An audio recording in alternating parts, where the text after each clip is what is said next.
Director Roger Young, Senator Jade Trumbull, Representative Griff Griffiths, and Ben Special, President of Yamaha's U.S. Marine Business Unit, which I know is a really big deal. And I want to thank him for being here.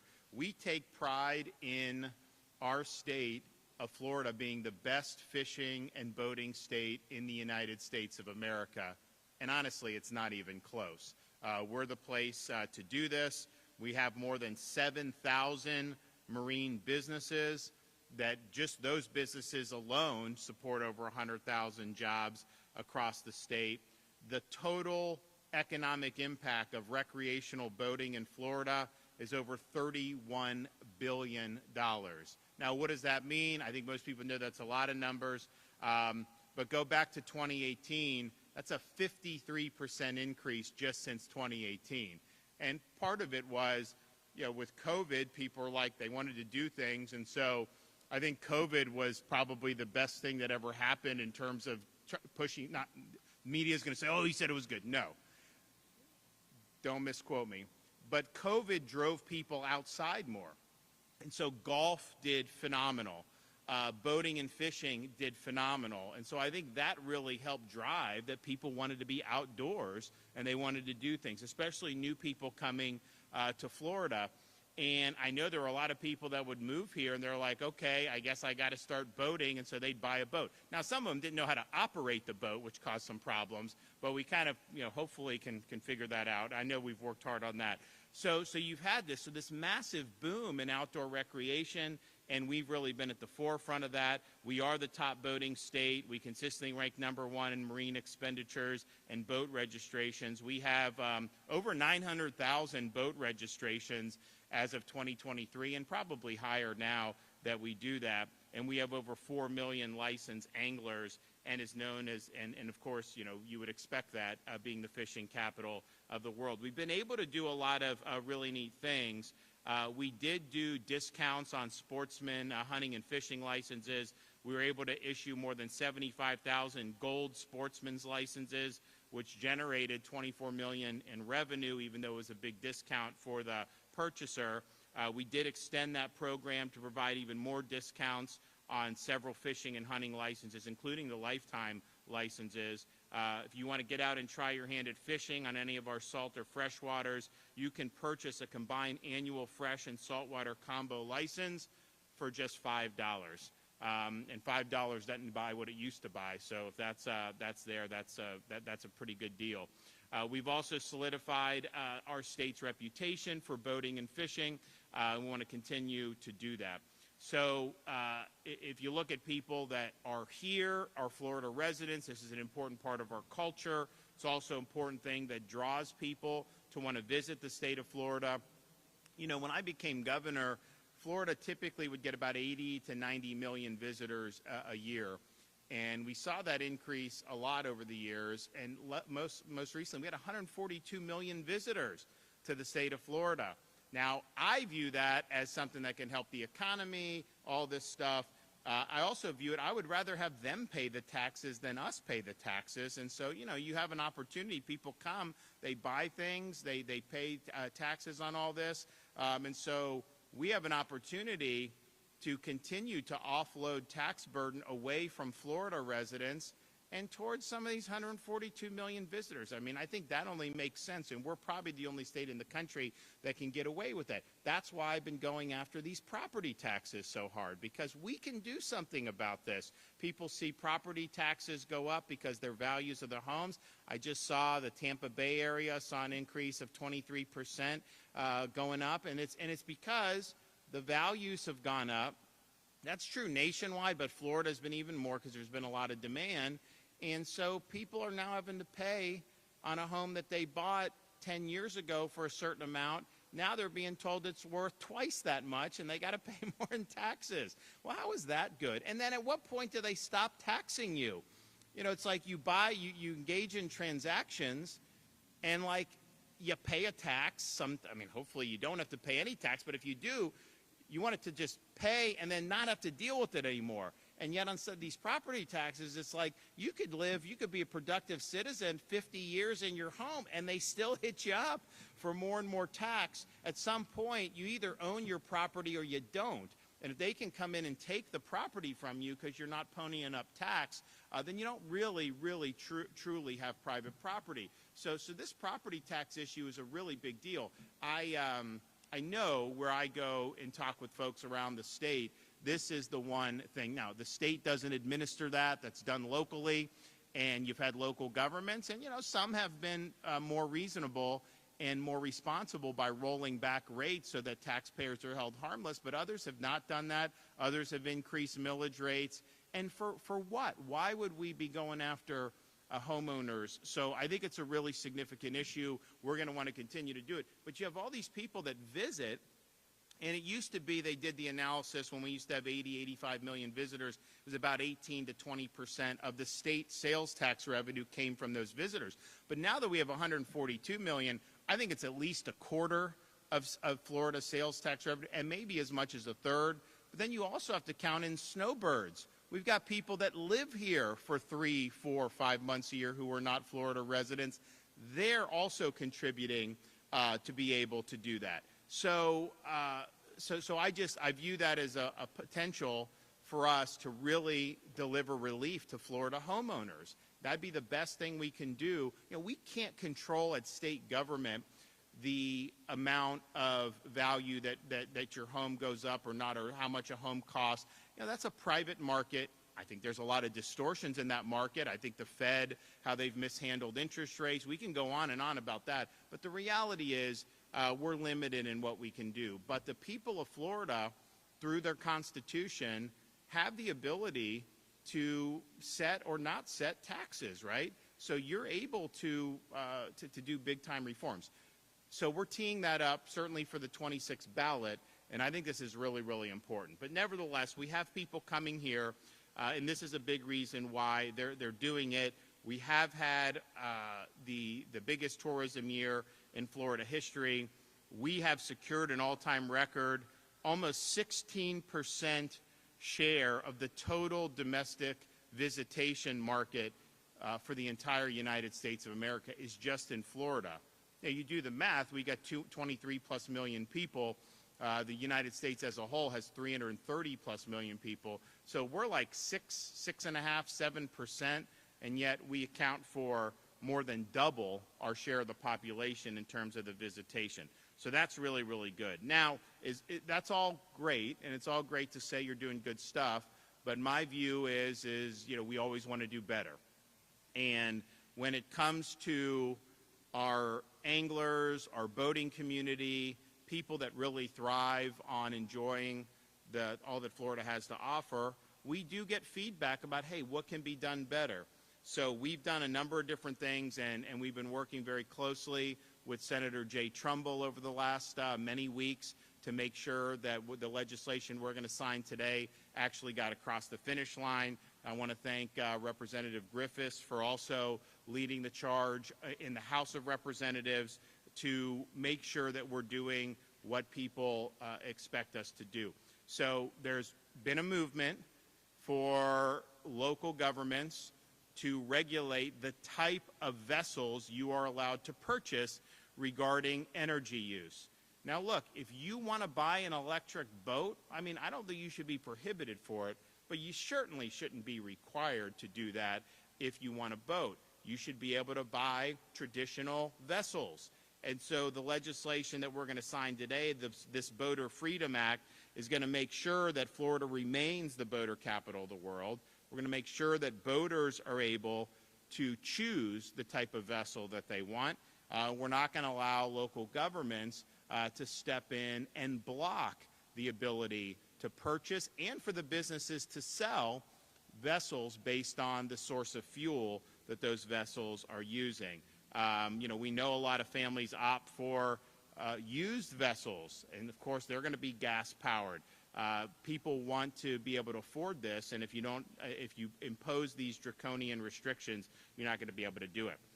We also want to right a wrong that has happened in terms of how people are approached on the water by law enforcement. Now, current law allows both state and local law enforcement to pull a boater over when no probable cause or suspected violation has occurred, and to conduct inspections. Inspections may include personal property searches, sometimes leading to further law enforcement action beyond merely safety compliance. Now, people have tried to address this in the past. It hasn't really fully worked, but if you think about it, if you're walking down the street, law enforcement can't just go up to you and stop you and search you if there's not a basis to do that. You got to have probable cause to be able to do it. Same thing if they want to go on your property, or they usually would have to have an actual search warrant by a judge that would say probable cause is there. But even in exigent circumstances, they would never be able to just do this without there being a basis to do it. So, but yet on the water, that really isn't the case. And so you've had people. I mean, we had a guy.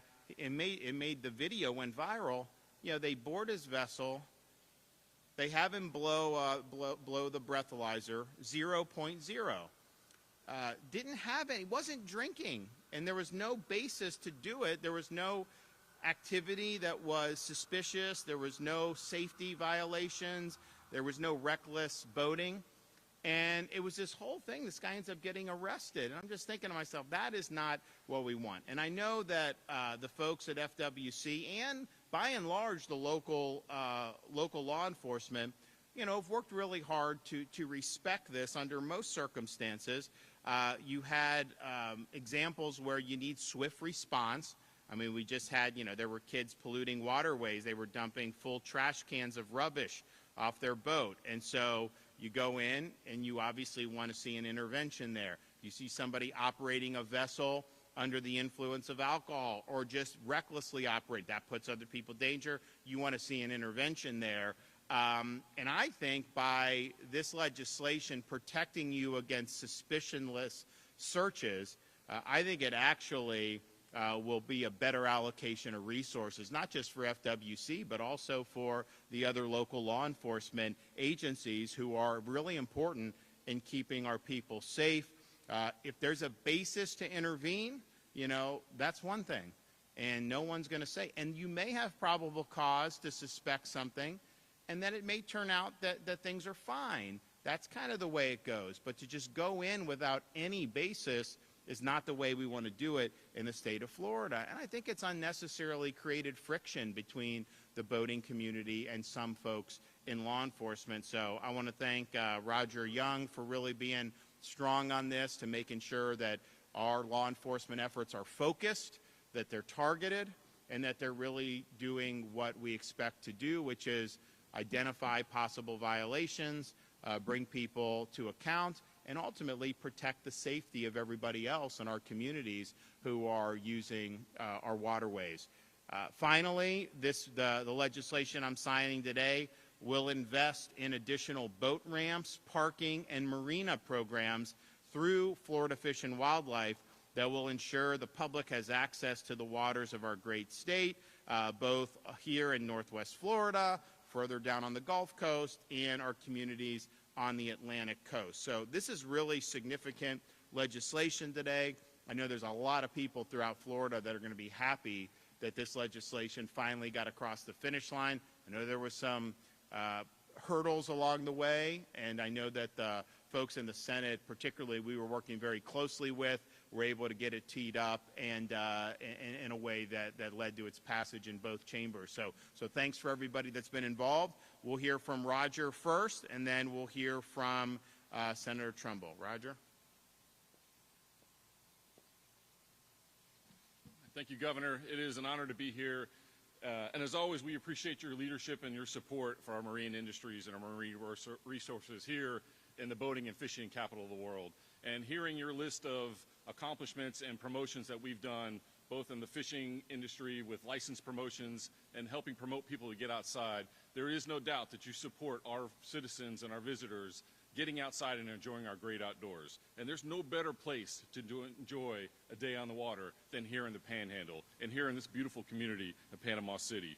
You know, as summer grows near, so does boating season. And as boating season comes, we want to make sure that we're out in full force, making sure everybody's safe on the water. We want everybody to enjoy their time on the water. So this bill will do just that. It will enable us to help keep our families on these waterways safe by us focusing on violations that are occurring that we're seeing. Reckless operation, careless operation on the water, help keeping our waterways safe and keeping our families safe.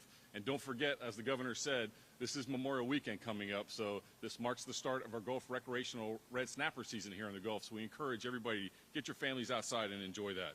We want everyone to go out and enjoy our environment and to fish and to boat and enjoy the outdoors with your families, because that's really what it's all about.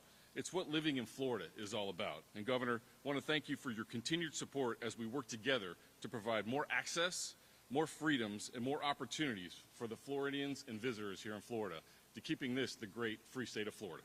Thank you. Thank you. All right, Jay.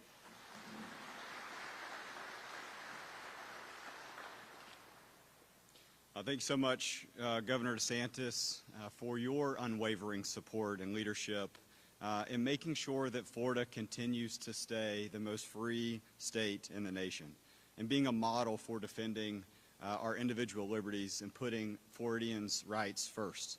I really do want to point out Representative Griffiths and recognize him. We can't get anything done without both chambers, and your work, sir, and your commitment on this issue is incredibly important. It helps that both of us boat on a regular basis and have a very sensitive ear to other boaters as they're on the water and hearing some of their frustrations. With the signing of this bill, Senate Bill 1388, the Boater Freedom Act, we're reaffirming that the principles of freedom and limited government do not stop at the shoreline. At its core, the Boater Freedom Act is about protecting personal freedoms and preventing government overreach. The right to move freely without being stopped or questioned without cause is fundamental in a free society, and the right should apply whether you're on the highway or on the water. We do respect our law enforcement officers and their mission, but there has to be a balance. This bill is about restoring common sense to marine enforcement. It's about trusting the vast majority of Floridians who are doing the right thing and letting law enforcement officers focus on those who are truly violating the law. We're not removing oversight, we're reinforcing fairness. Boater safety will continue to be a top priority, and the law doesn't eliminate inspections. It ensures that they happen at for the right reasons and not at random. I'm thankful and very proud to stand with the governor as we reaffirm that Florida is and always will be a place where freedom is protected on land and on water. And to every boater who's reached out to us, thank you for sharing their experiences. I've shared this story, and I'll share it with you in my closing statement here. I have a neighbor who was stopped 3 times in one day last year for no reason, just a random safety inspection. That's got to stop, and it's going to stop today, and allow people the opportunity for their constitutional rights to continue, not just to continue once they get off the dock. Thank you, Governor. Okay.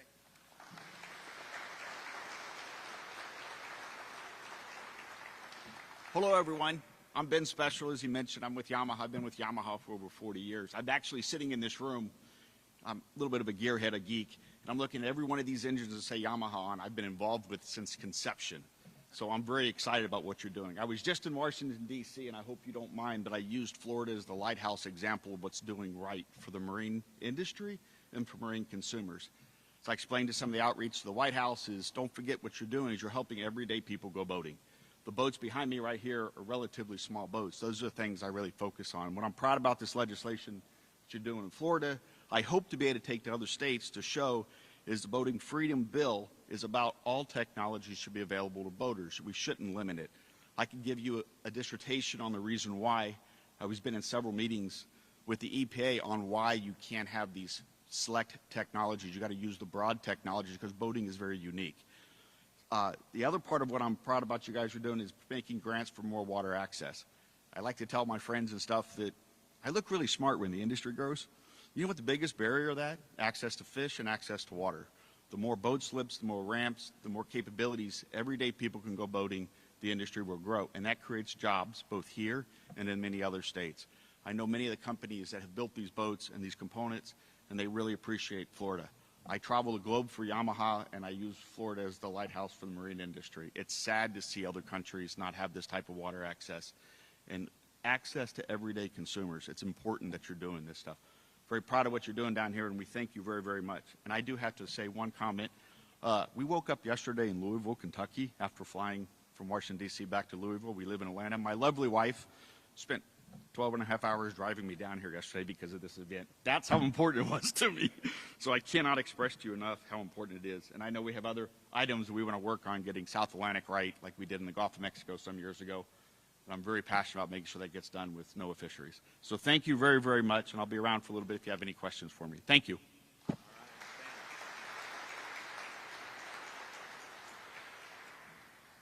Thank you, Governor. I think everybody in this room knows that we have a friend in Governor DeSantis. He was here as a candidate before Hurricane Michael. He's been here ever since. We've seen him through COVID. We've seen him through every wildfire, the events that have really traumatized Bay County. In Bay County's comprehensive plan, it talks about water access. It's truly written in our comprehensive long-term plan for the citizens of Bay County. This bill helps address that. Senator Trumbull, who, I appreciate the credit he gives me, but this was truly some legislative chess work from our senator. We have a great advocate in the Senate for us who is going to shine in the next few years. With his chess work, I promise you, we got this across the finish line. It was very, very fun to watch it evolve over the last few days and to watch some of the surprise faces how we finished this project.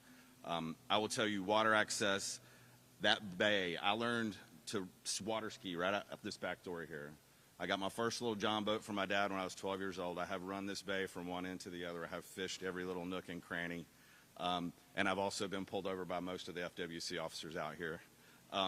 They're great guys. They're amazing officers. They do a great job, and they protect our waterways. And that's the intent of this bill, is to put them back on the perspective where they really need to go out and protect the waterways and concentrate on those bad actors that we have in this bay. We do have some bad actors. We want to thank y'all for all being here. We know that y'all love this bay and the waterways of Bay County as much as I do. Thank the governor, his staff, Cody Farrell, who and I have been talking about this bill for over 3 years now. I'm glad to see it get over the finish line, and thank y'all for being here. We appreciate it. All right, let's get it done.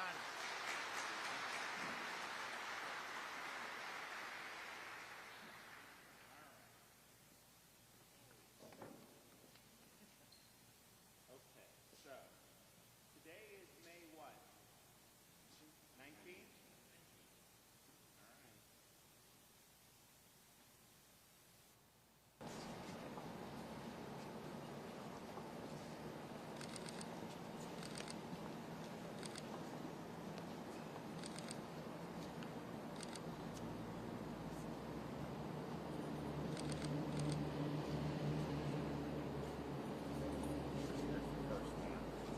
That's the big one. Then this is the add-on.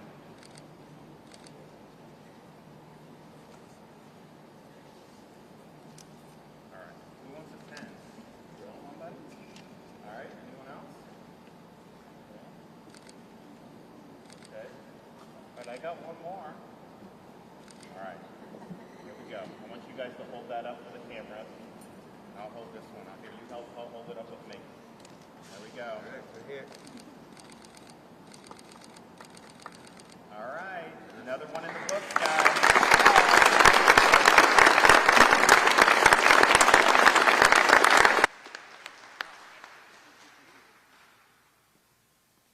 Well, thanks so much. We have been working on this for a while. I'm glad it got across the finish line, and I know a lot of people will be very much appreciative. I do want to take a moment as we get into Memorial Day weekend, as people are going to enjoy the largest Gulf red snapper season since state assumed management in the history of the state, which is in this era. We need to do the same in the Atlantic. I think they had 1 or 2 days last year where you all had 103, or what was it? Some over 100 here. We're going to do much, yeah, and we're going to do much more than that this time. Don't tell, it's the same thing. The federal bureaucracies, everything, they inhibit access. They have flawed data. We could do the same thing in the Atlantic, just like we've done here in the Gulf. I could tell you everything is thriving. The populations are strong. The anglers are having a great time. It's important for our culture, for tourism. So we can do the same thing over there. So we have put in a request through the Department of Commerce and the NOAA agency send us the management of the Atlantic red snapper. We will do it very strongly, just like we've done in the Gulf, and I think a lot of people will be very, very happy. I mean, I can tell you that if we're able to announce that the state has resumed management in the Atlantic, we will be able to move very quickly to get some dates out, and people will be thrilled if that were able to happen. So, and I think it's something that we've gotten good signals from the administration, because they are trying to empower the states. So this is a great opportunity to be able to do that in a way that's going to make a meaningful difference, not just to our residents, but for the people that really love coming and visiting Florida. Okay, we got any questions? Governor, one of the things Senator Trumbull said was restoring some of the common sense practices back into some of these things like these stops. What specific portions of what this bill is going to be going at would you say lacks common sense as far as stops or limits? Well, I think what the senator said, I mean, when you have somebody who is stopped 3 times in one day without there ever being a basis to stop them, then you know something's wrong. The way we do things in America is government's supposed to leave you alone. If there's something you're doing that gives law enforcement a basis, and it doesn't have to be beyond a reasonable doubt you've committed a serious crime. It could be, reasonable suspicion, probable cause, depending on the circumstances. And I saw Tommy Ford here. These guys all know what they do in regular police practicing. So when you say you could just board a vessel and start searching for no reason, it's not even like people are doing anything wrong and that they're worried that they're going to get discovered, although they could find something that they didn't have a basis to that would normally not be allowed. But I think it's more just people feel like they're being violated to have someone come in and start rummaging through. It's just not how we do. It's the same thing if someone wanted to come in and just start searching your house without a basis. People just would feel that that's something that's wrong, even if there was no wrongdoing involved in terms of that law enforcement found anything. So I just think it cuts contrary. I don't think that that's how most of our officers have actually behaved. I think a lot of them have been very respectful and very professional.